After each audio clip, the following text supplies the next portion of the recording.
هنعمل مع بعض سلطة جميلة. هي سلطة المقالي.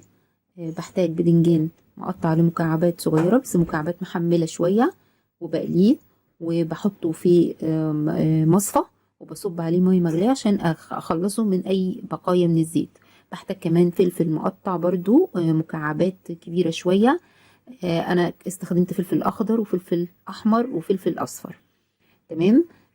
بحتاج معاها كمان بصل اخضر مقطع بالعيدان، وبحتاج نعناع وبقدونس ورمان وحمص مسلوق وشوية بقدونس طبعا هنزين بيهم. هنتكلم بقى عن الدريسنج بتاع السلطة. عصير ليمون، معلقة دبس رمان، شوية توم، معلقة توم صغيرة، ملح وفلفل، وبحتاج بقدونس للتزيين. طبعا انا زي ما قلت لكم قليت الخضار بتاعي اللي هو الفلفل والبدنجان. برص الخضار بتاعي بالشكل اللي هتشوفوه دلوقتي. طبعا واحنا بنحط الملح في الدريسنج لازم نتأكد الاول ان هو ما يكونش ملح كتير، علشان البدنجان اصلا لما قبل ما بقليه برشه شوية ملح.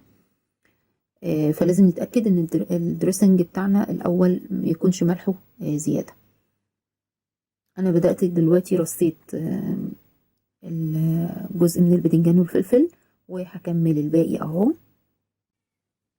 وابتدي اشربها بقى بالدريسنج بتاعها، وبحط عليها البصل الاخضر وعود من البقدونس وشويه من النعناع. وبعد كده هبتدي ازينها الاول احط فوق وشها الرمان، وبعد كده ببتدي ازينها بالبقدونس حوالين الطبق بتاعنا. السلطه دي حلوه جدا مفيده. على فكرة مش عشان هي سلطة مقالي هتبقى تقيلة، لا خالص. زي ما بقول لكم لما بقلي دايما البدنجان والفلفل، بعد ما بخلص بحطهم في مصفى وبغلي كوبايتين مية كبار وبصبهم فوق البدنجان والفلفل، واسيبه يصفي خالص كل الزيت اللي فيه، فبيبقى ما فيهوش اي زيت نهائي، وبتبقى خفيفة خالص. حتى لما بكون بعمل مسقعة بعمل نفس القصة دي، فبتطلع معايا خفيفة وجميلة جدا. جربوا السلطة دي وانا متأكدة انها ان شاء الله هتعجبكم.